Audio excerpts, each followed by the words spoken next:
Welcome to Berean TV. I've done my research. I can't begin to tell y'all how many emails, little letters, texts or whatever that I get with people that claim they've done their research. One brother, he actually made me laugh. He said, I've done my research, and he started off with the book, The Jesus Mysteries. I think that was written back in '99. That's Timothy, that's freaking Gandhi. And I think a lot of times we don't understand scholarship. I have most of David Icke's books. I have David Icke. I listen to Jordan Maxwell, Behold the Pale Horse, William Cooper. But you have to understand who are conspiracy theorists, and they give you a little bit of history, but the majority of what they give you are conspiracy, and they argue from the place of silence because we don't have it. You don't know it's down in the Vatican.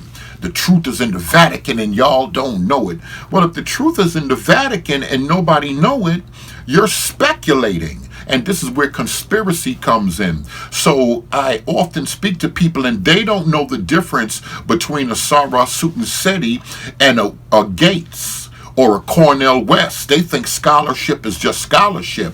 And some people deal with history, but they're really dealing with conspiracies. And you have to begin to understand their worldview. So when I listen to Richard Dawkins and Professor Lennox or N.T. Wright and Bart Ehrman, I understand them as scholars on a certain level. Cornel West and others, I understand them as scholars on a certain level. But the vast majority of videos that you see in a lot of books that's out here, they're out here for sensationalism, like the Jesus Mysteries and Behold the Pale Horse and A Chariot S, the greatest story ever sold. Those aren't serious scholars, and they are not accepted in the scholarly world. They just write books that are popular, and they get out there and they throw certain theories in books, such as the Da Vinci Code. And there's a difference between that and true scholarship. So when you start dealing with research, you're going over systematically, looking at evidence and attempting to come to certain conclusions. If you can't find evidence and you start throwing in various theories because of arguing from a place of silence, it starts falling into what we would call a conspiracy theory. And there's a lot of people in the conscious community, they deal with conspiracy theories, and they would quote people like a Chariot S, Jordan Maxwell, Godfrey Higgins. They would quote certain people, Kersey Graves, Gerald Massey, that spiritualist, John G. Jackson. They would quote certain people and think that they're dealing with extremely scholarly material, and it's leaning more towards conspiracy. So David Icke, people like that, David Icke said that beings came to him. And originally, if y'all know the history of David Icke actually thought he was the Son of God. He got on British news and said that he was Jesus.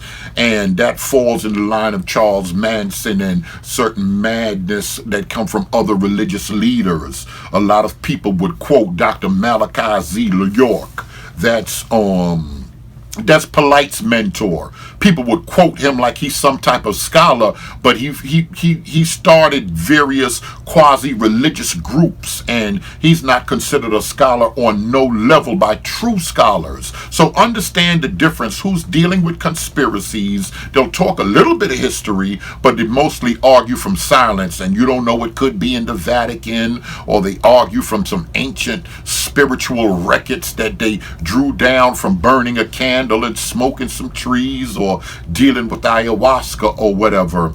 And when you're doing serious research, you have to understand a Chariot S, Jordan Maxwell, David Icke, and freaking Gandhi, Graham Hancock. Those are not considered serious scholars, but they write books for sensationalism.